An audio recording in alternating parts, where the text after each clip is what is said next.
அப்படியே வச்சு அது அப்படியே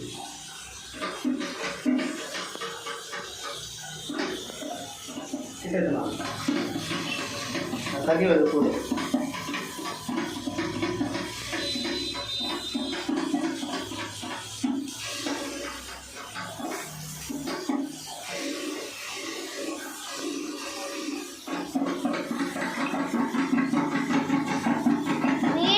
பக்கத்தோட இங்க பக்கத்தா டேஞ்சரஸ் இல்லையாச்சும் கொஞ்சம் வெள்ளையா தெரியுது அந்த அதுக்கு தெரியுங்களா. ஆனா இதுல பார்க்க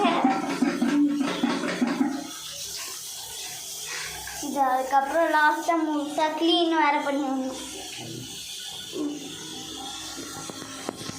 இப்போ அந்த ஃப்ரெஷ் டேங்க்கில் வந்து அவ்வளோ டஸ்ட் எடுத்து ஃபுல்லாக வந்து சர்வீஸ் பண்ணி இதை க்ளீன் பண்ணி அவங்களுக்கு தண்ணி கட்டாக போகிறப்பெல்லாம் ரெடி பண்ணிட்டு நாங்கள் போகிறோம். Plumber service